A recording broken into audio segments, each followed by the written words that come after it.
C'est un jugement que l'on attendait depuis longtemps parce qu'il n'existe en Ontario aucune définition légale de la mort.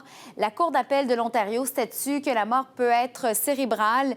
Elle confirme ainsi un jugement de première instance. Le plus haut tribunal de la province devait se pencher sur le sort de Takisha Mekiti, cette Ontarienne qui a été déclarée neurologiquement morte. C'était en 2017. Jean-Philippe, d'abord, rappelez-nous les circonstances de sa mort.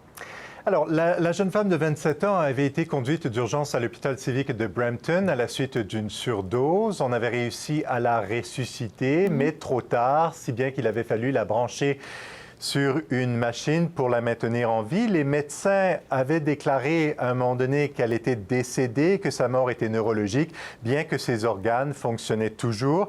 Ils avaient donc décidé de la débrancher parce que sa mort était irréversible, mais la famille s'y opposait pour des raisons morales et religieuses. Elle avait donc saisi les tribunaux pour faire valoir les droits de la patiente à la vie, les droits aussi à la dignité. La famille sera déboutée 2 fois, Gabrielle, une première fois devant la Cour supérieure en juin 2018 et puis devant la Cour d'appel ce midi.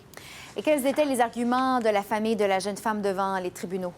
Alors, la famille affirmait que Takisha était toujours en vie et que la mort ne pouvait survenir qu'avec l'arrêt de ses fonctions cardiaques. Elle soutenait que sa liberté de religion serait brimée au regard de la Charte des droits et libertés si elle devait être débranchée de son respirateur artificiel.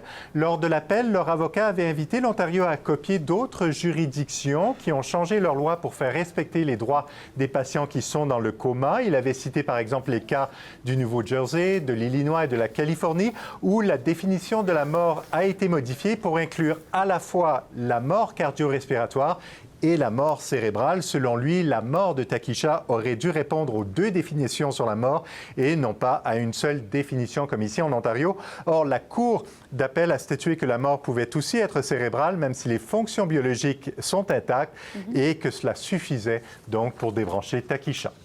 Et la Cour d'appel ouvre néanmoins la porte à d'éventuels changements dans l'avenir. Oui, la Cour d'appel invite le gouvernement provincial à promulguer une loi pour combler le vide juridique qui existe à l'heure actuelle. Et en ce sens, c'est une demi-victoire pour la famille Meketi s'il devait y avoir, par exemple, d'autres causes semblables devant les tribunaux. Ce qu'il faut savoir maintenant, Gabrielle, c'est que Takisha est malheureusement et finalement décédée de façon naturelle 2 semaines après les audiences en appel en décembre dernier. Son cœur a flanché alors qu'elle était toujours maintenue à la machine. Mais la Cour d'appel, à l'époque, n'avait toujours pas rendu sa décision, si bien qu'il n'y avait plus d'urgence, si vous voulez, à ordonner ou non son débranchement à l'époque. Oui. Merci pour ces précisions. Je vous en prie.